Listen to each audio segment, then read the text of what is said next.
How do you feel about AI being used in art? I wanted to talk a little bit about AI, right? It's such a big topic at the moment right now.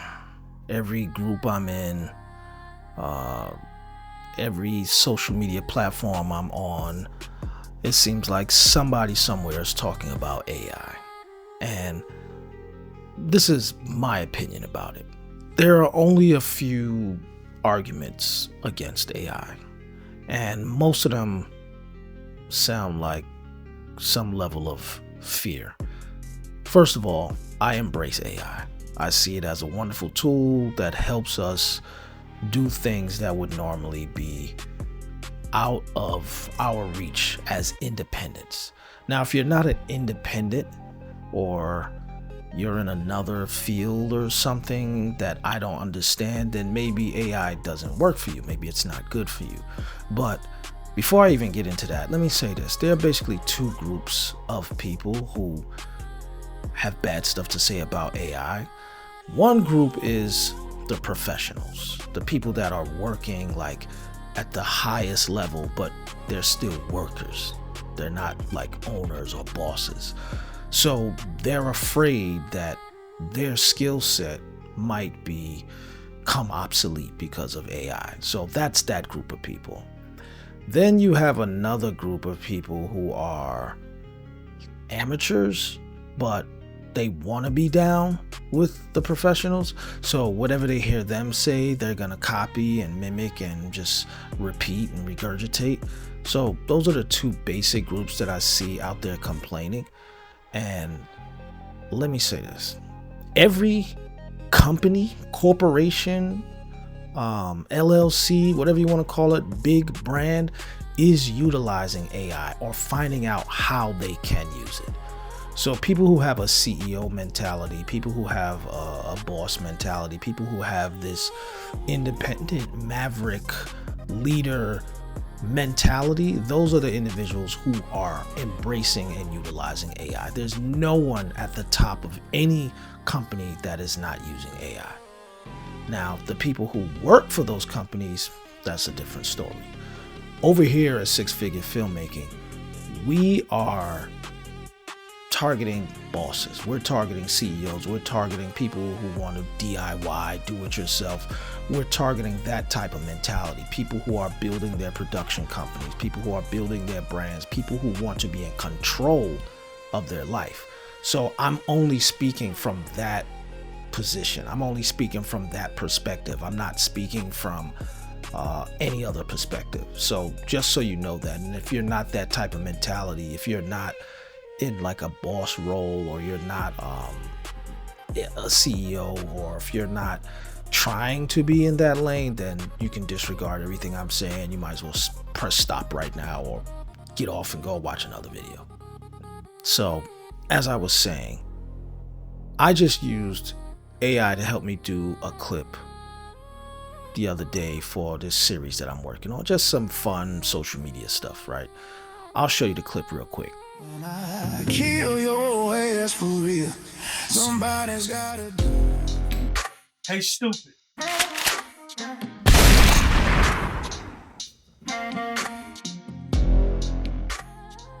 As you can see, if I didn't have AI to help me do that scene, a shotgun blowing another man's head off, I don't know how I would have been able to accomplish that. If you have some ideas, please leave it in the comment. Let me know how I could have accomplished that same or very similar look as an independent filmmaker for the same cost. And to be honest, that cost me nothing. It cost me $0 basically, maybe 25 cents. So I'm a great big fan of AI and the things that I can do with it. Now, when it comes to the industry, whether it's music or whether it's filmmaking, because these seem to be the two areas where people are complaining the most, the biggest argument is that, one, it doesn't take anything to do this stuff. Anybody can do it. Oh, AI slop, blah, blah, blah. And the other one is, oh, they're training on copyrighted material. They're using copyrighted material. Oh, this is not right. Let me say this about how easy or difficult it is. Any one of you who have ever tried to create something with AI of quality, I mean, when I say quality, I mean indistinguishable from the real thing, you will know that it is almost impossible to just one-click that. You cannot do that. That's not real. You need to do prompting. I've been prompting for close to a year now. A friend of mine took a class. She actually went and got certified in AI because she wanted to learn how to prompt better. It's not that easy. So when I hear people say, oh, it's easy, anybody can do it, you just press a button and blah, blah, blah. That is the farthest thing from the truth, especially when it comes to filmmaking and video. That's different. Music, it may be a little less difficult, but it's also difficult there. So when I hear that, it's just like, obviously you haven't done it. Obviously you haven't tried it.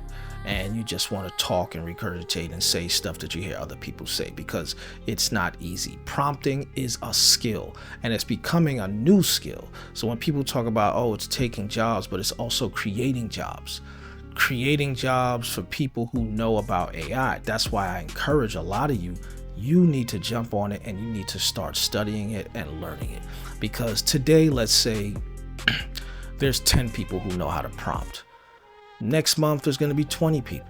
The month after that, 40, 50. And the people who were in the beginning, they have a little bit more, I guess, head start, so that they're learning as new things come out and new things change and new AI platforms launch.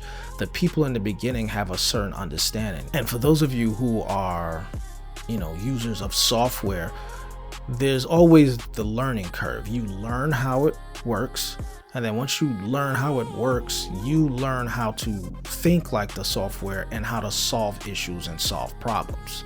So there was another part of that video that I did that I needed to use AI, right? I did the scene where he shoots the guy and blows his head off. That was one scene. But there was a problem with the scene before that where he's walking in the dark. The original footage, there was a thermostat on the wall. And I had tried to erase it because I knew once we did the head exploding, it wasn't going to be on the wall. It wasn't going to show up properly just because of the layering of things. So I decided, well, why don't I just erase it from every shot?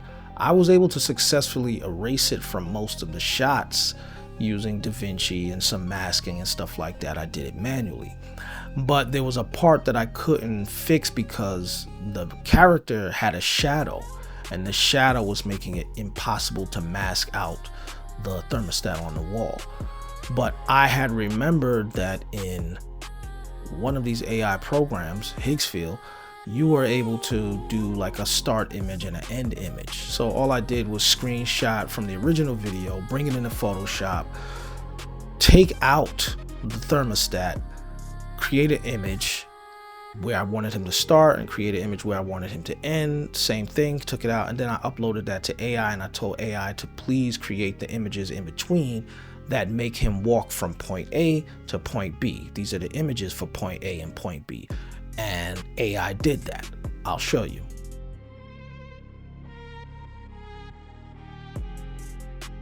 So when people are complaining about AI, I just don't get it because I have used it as a tool. And that's what it is. People say, oh, well, when you use AI, it creates junk. And no, it creates what you put into it and what you don't put into it. If you do not prompt it the proper way, then you will get junk. So for those of you who complain about all this AI slop, that's true. That's proof of the fact that anybody cannot do it. If you're seeing a bunch of crap and a bunch of junk, it's because the individuals who are prompting it do not know what they're doing. They're creating junk. Junk in, junk out. That's exactly what's going on. The other argument that they make is that it's training on copyrighted material. Do you realize how ridiculous that sounds? It's training on copyrighted material. We all train on copyrighted material. That's what humans do every single day. We train on copyrighted materials. These lights I got here, I saw someone else do these lights like this. So I decided to get the same lights and do it. There's not one company that makes these lights. There's probably a dozen different companies that make these same kind of lights. How many different cameras are there? You think Sony invented this? No, Sony didn't invent this. Red didn't invent Black Magic, Canon. They're all creating stuff that someone else already created. That's what humans do. You think this shirt is unique? No, the designer who made this shirt saw another shirt and decided to make their own shirt and change it a little bit.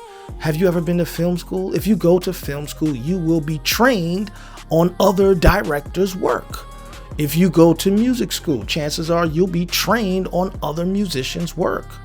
Almost anything you get into, boxing, when they're training the boxers, they train watching other boxers. That is the nature of humans. So I don't understand what this whole thing is. Oh, what they're training and they're not giving credit.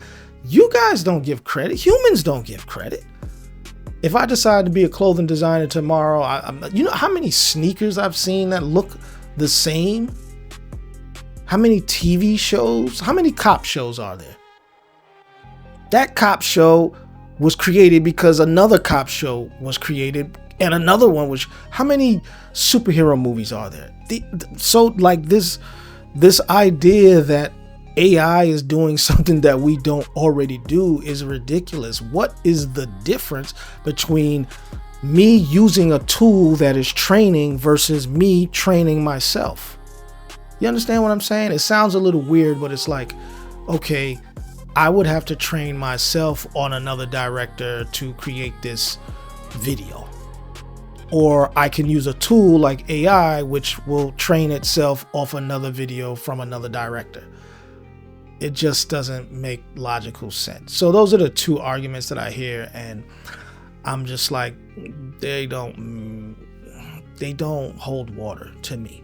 And if you're an independent filmmaker, even if you're an independent artist, the things that you can do with AI to help you further in your craft is amazing.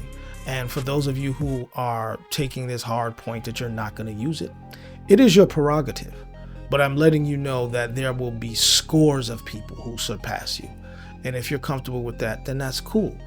I think what happens is a lot of people are frustrated with their progress or lack of progress in whatever field that they're in. And they're always looking for something to turn to and point a finger at and say, that's the reason why I'm not succeeding. And there's going to be a lot of people like that now. They know that they're already not succeeding. They're not meeting the bar. They're already failing. So they're going to be like, it's because of AI. No, it's not. You were already on the downswing. You were already on the downhill, the downturn. You were already going down. You probably never had an up. And now you're trying to find a scapegoat and say, man, ever since AI came, it just ruined the business. No, it didn't. AI is going to help a lot of people go straight to the top. And all I can continuously say is the only people who are going to be replaced by AI are the people who do not embrace AI. And I firmly believe that. You need to get into it, figure out how it works, and figure out how to use it for what you're doing, right? And I promise you, you will be around and you will move forward and you will be ahead of the bunch, not like these people who are stuck in the past, right? And pretty much that's it. That's my position. AI is here to stay, and you need to jump on the boat, because standing on that hill with those people who are fighting against AI, it's a losing battle. It's an absolute losing battle. I went to a fast food place and they had AI doing my order. It's here. And it's been here, actually, if you want to be honest, it's been here for years. Auto-tune, that's AI. Siri, that's AI. Amazon, that's AI. So people have been using these things for years. All of a sudden, the people who don't have a lot of talent are scared and shaking in their boots and trying to find something else to blame on why they haven't succeeded. We've all seen the article now about the woman who made $3 million or who got a $3 million deal from using AI. She's $3 million ahead of all of us now, because she didn't stand on the side and say, oh, down with AI. She said, damn all that. I'm going to use AI to get me some money. And she became a millionaire using AI while people are sitting on the sidelines trying to stop it. You're fighting a losing battle. You have to know when you're fighting a losing battle. The same way the record labels lost when they tried to fight against MP3s and streaming services, they lost. And when you see the record labels or the film studios suing any of these places, they're not suing them because they want them to stop. What they're doing, and it's a strategy they do all the time, they're suing them so that they can get an interest in that technology. The record labels sued Spotify, and then what they did is they settled and made a partnership with them. That's what they do. So they're going to go around and sue all of these AI companies only so that they can have leverage and settle and then become part owners in this AI technology. So don't even be fooled by that. These record labels, I guess they're the only ones who's really suing. Some of the studios, these big companies that are suing them, they're just trying to leverage their way into ownership of the companies that are creating these AI platforms. That's all that's about. So yeah, I'm really encouraging anybody who follows me and listens to me get involved in AI. All right. And on that note, thank you again for watching my channel. I will see you next time. Check out sixfigurefilmmaking.com. Join my community.